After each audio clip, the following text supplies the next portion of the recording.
Hello, this is Catherine from Accelerated Reader Reading Books for You. Today I will be reading Chapter 59 from Two Worlds, a novel of friends and foes from strange places, by Laura T. Lee.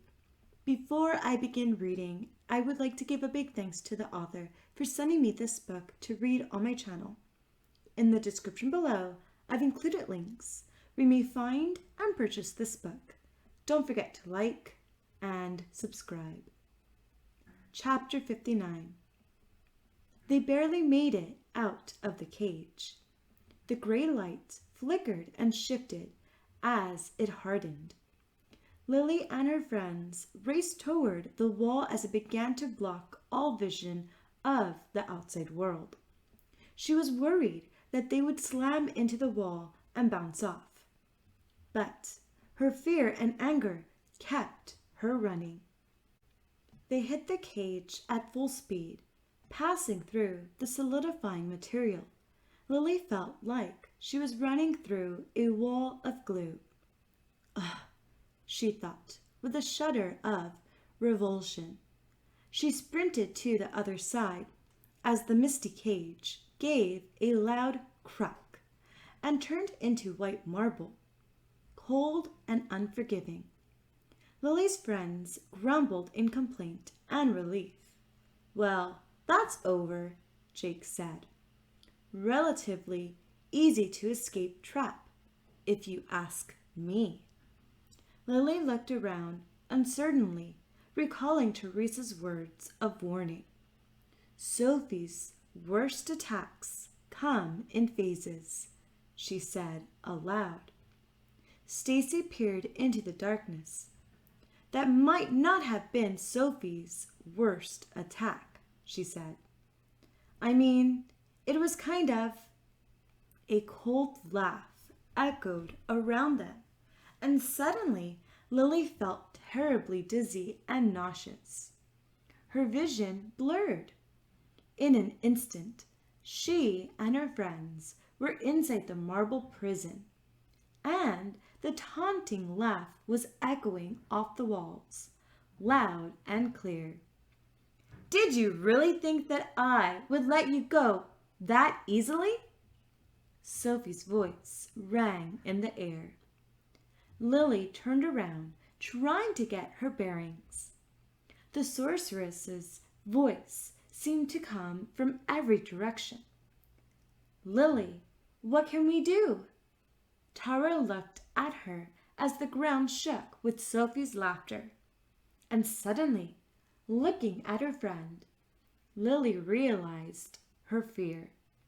That at the time she needed help most, her friends would turn away.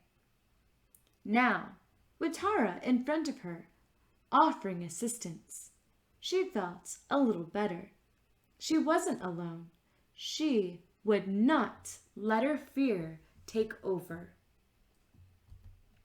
"Face the cardinal directions.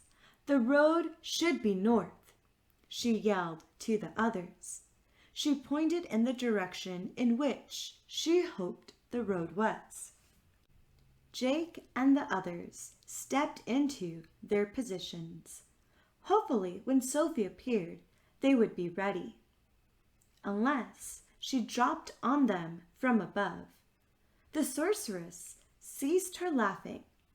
Lily knew she was watching them and seeing what they would do next. But before they could actually do anything, the air in front of them shimmered, and 4 smoky, wispy gray images of Sophie appeared in front of each of them.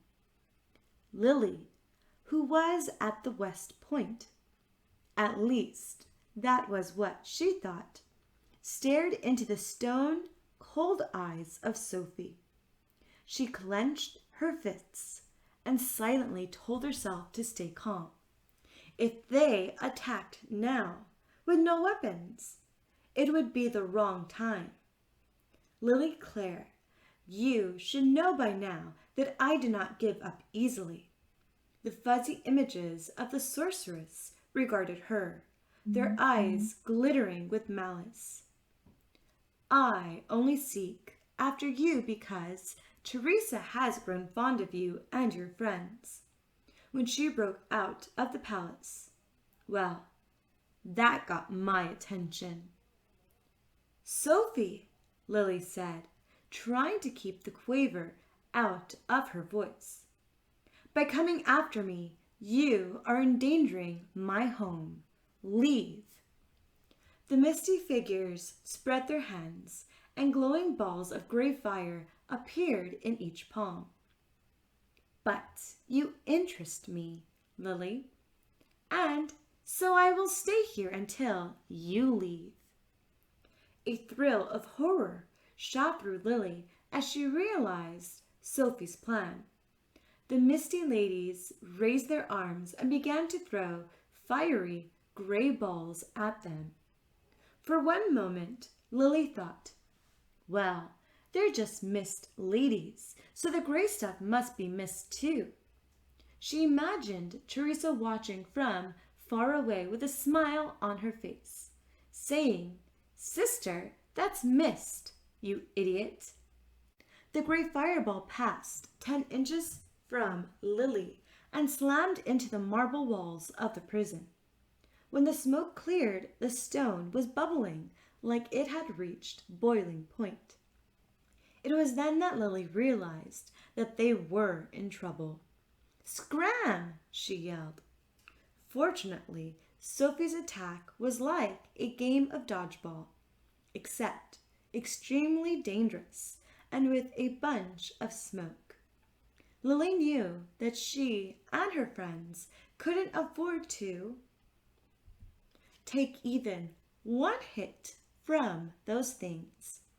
The smoke didn't bother her. It was actually just random gray mist. But the marble walls around them were becoming more and more heated, making a smaller space. The misty Sophies moved around the prison, throwing their deadly weapons about every 2 seconds. Lily was tiring, and she could tell her friends were too. Maybe, she thought, the ladies would disappear when they were just at the point of collapse. A moment after she had that thought, Stacy screamed, "Look out!" Lily followed her instincts. She dove for cover, and just in time too. A sizzling projectile flew over her and smashed into the wall. Tara screamed in rage and leaped at the nearest smoke lady, shoving her into the wall. The image dissolved with a soft hiss. Stacy slapped another into the wall and yelled, "The wall's our only chance of defeating these things." It took a few more minutes for Jake and Lily to jump on the rest of the evil Sophies and destroy them. As the last one turned into wisps of mist, the marble walls disappeared with a poof. Lily sat down on the grass to catch her breath. The others joined her. Jake sighed and said, "She's playing with us. She could have taken all of us out before we could blink. But she's taking her time." Lily thought for a while. If I'm not underestimating how crazy Sophie is, she should be back by this morning. With the moon high in the sky, they caught a taxi and went home. Or at least the hotel. She marched to her room and shut the door, falling on the bed. Soon, sleep had taken over, and she fell into a chasm of dreams that made no sense. First, she saw Tara sparring with Sophie in the middle of a deserted plain. Then her friend changed into Teresa, who screamed and shoved her sister to the ground. The scene changed to Jake looking at her grimly, who turned into Stacy, who said, "Beware, Lily. Sophie's worst attacks come in phases. Have you already forgotten Teresa's words? Lily's dreams shifted yet again to reveal an army of elves gathering at the summit of a high hill, their armor and weapons gleaming. Standing at the front was an unusually small elf, giving orders and shaking his fist. Lily willed her vision to zoom in, and she suddenly saw that the elf was not an elf after all, but a dwarf in disguise. No doubt one of Sophie's minions. Among the crowd, she caught a glimpse of Parker. Lily could see the coiled-up energy in his body, ready to pounce from his angered expression. Lily could tell he knew the abnormally short elf was not on their side. His hand was tight on his sword hilt. His gaze swept uncertainly around him, and Lily realized what Parker was thinking. The damage was already done. If he attacked, his allies would try to stop him. She watched as Parker unsheathed his sword, and she woke up with a start. Sunlight streamed through the open window. Jake stood at the doorway, his face perplexed. "The elves have come, hundreds of them," he said.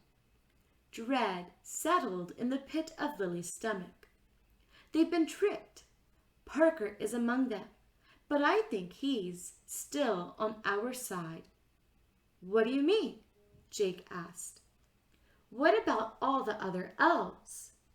She shook her head. "It's too late for them. A dwarf snuck into their ranks and pretended to be their leader. I had a dream about it." "But what?" Jake stumbled backward as the building shook. Lily could hear the clamoring and yelling of people outside the hotel. And it seemed like a lot of people. Lily got out of bed and ran past her mother, who stood pale at the doorway. With her friends following, she sprinted down the hall and took the stairs down to the lobby. Holding her breath, she yanked it open. She found herself looking into the eyes of more than 200 elves. Confusion spread through their ranks as they stared at her. Lily tried to smile. "Hello." A young elf stepped forward. He held his sword tight in his hand. "We were told Sophie was in the city of Los Angeles," he said. "Well, she's not." Lily scanned the crowd. "I haven't seen her since last night." But the elf shook his head. "It is too late. There are several hundred more elves in 4 other separate groups scouring the city in search of Sophie." The gears in Lily's head began to turn. "She wants to separate you," she insisted. "We have to find the others." The confused army obligingly parted to let Lily through, and she led them throughout the city with the help of a map from the leader of the group. She managed to find all the other elfin groups in the park. As she tried to figure out what to do next, she heard a voice 50 yards away. "Lily, I come for you." "Oh, that's not good," Stacy murmured. "Close ranks!" Tara's voice carried over the elves easily, and the group behind her marched across the road and stood shoulder to shoulder with the other army as the grass and trees in the park withered away to dust that scattered in the air. She snatched a sword from the nearest elf and brandished it. Lily did the same. For an agonizing 30 seconds, they waited, holding their breaths. Lily gripped the hilt of her sword so tightly her knuckles turned white. Nearby, Jake scanned the park warily. Sophie appeared, holding a sword of her own, the blade honed to a deadly edge. She smiled. "Hello, my dears. Would any of you care for a little combat?" Thank you for listening. Stay tuned for Chapter 60. Don't forget to like and subscribe. In the description below, I've included links where you may find and purchase this book.